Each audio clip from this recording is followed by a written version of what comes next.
Are you an investor that is having a hard time earning serious money on the stock market? Are you stuck, overwhelmed by the never-ending waterfall of financial news and get-rich-quick schemes? Not sure what works and what doesn't? Well, fear not. You're in the right place, because this is the official Value Investing Bootcamp podcast. And now, to help you skyrocket your returns, here is your host, value investing expert Nick Krockman. Hello, welcome back to the Value Investing Bootcamp podcast. This is episode 6 already. I'm your host, Nick Krockman, and I want to thank you so much again, as always, for tuning in. And I hope I can provide you some useful information again today to help you earn those above average returns that everyone is longing for. So today what we'll cover is something which is, for me personally, a very important topic, because I see so many people go wrong here, and I hear so many, wrong stories around this topic. The topic we're talking about is risk. And risk is something that is inherent to the stock market. I mean, some people compare it to gambling. I completely disagree with that comparison, because as long as you're investing based on solid fundamentals and purchasing only good companies at a really discounted price, at a bargain price, it is not gambling anymore. Gambling is just throwing your money at something and then hoping you'll get more out of it. Value investing is really shifting the odds in your favor significantly, so that there's just hardly any way for you to lose money. I mean, think about it. If you can buy something which increases in value over time, and you can purchase it for half the price, your investment becomes worth more and more over time, and eventually the price you'll be able to get for your investment will catch up with that increasing value. It's almost as if you're pushing a ball on the water, you know? The harder you push a ball on the water, the more pressure will build up underneath the ball to push it up out of the water.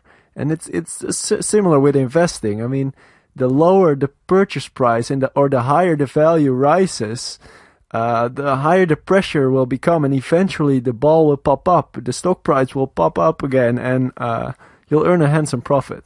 So what financial studies and colleges and business schools, whatever, what they're teaching is that risk and reward are highly correlated. So if you want to earn more money, you need to take more risks. This is absolutely wrong, at least when it comes to value investing. I mean, with gambling, sure, it is the case that if you want to increase your possible returns, you have to take more risks. Your odds of winning will become smaller, but your potential profit becomes higher. This is not the case with investing. When you lower your risk, you'll actually have more upside potential. So the sword cuts on both sides, so to say. You get the best of both worlds. The problem is that many investors don't have the right definition of risk in their minds. They don't really know what risk really is.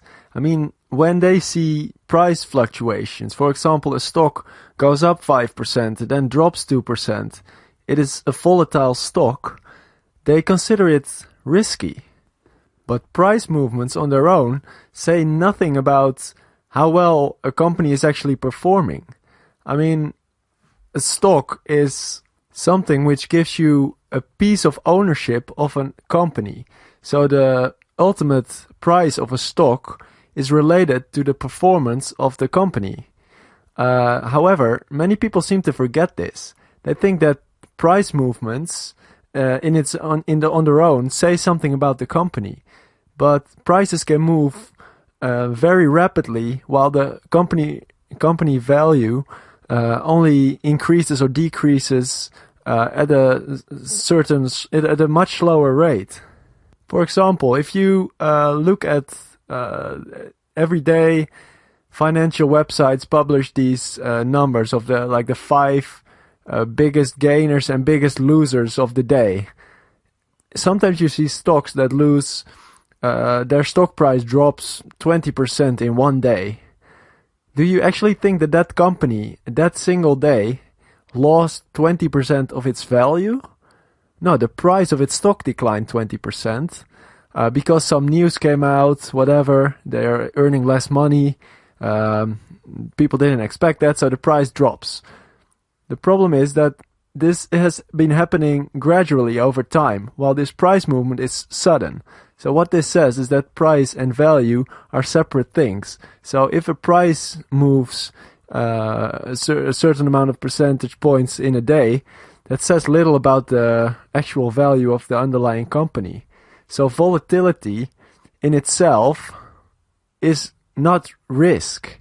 I mean, in fact, it offers opportunity, because if a stock is volatile, it's also volatile downward. So you can purchase stocks at lower prices than you normally could. So again, volatility is not risk. It offers opportunity, actually. Other ways people define risk is beta, which is also related to volatility in a certain way. Again, this is something that is completely irrelevant to value investors.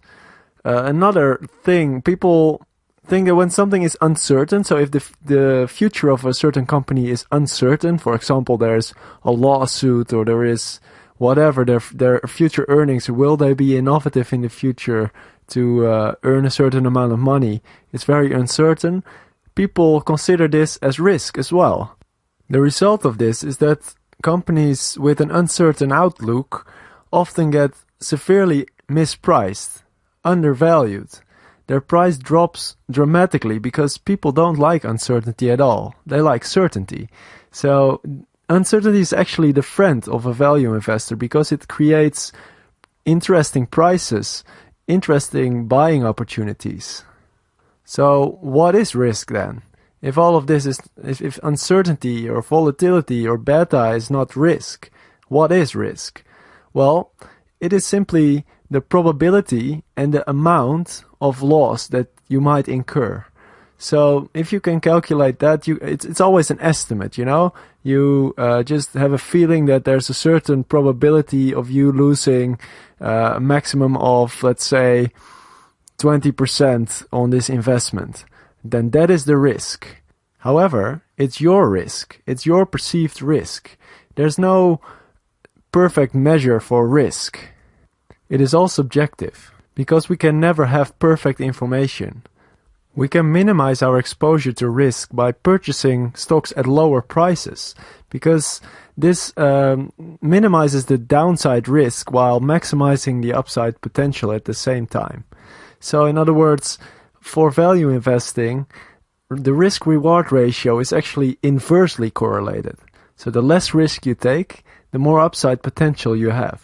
That's the beauty of value investing. So embrace uncertainty and profit from the prices it creates.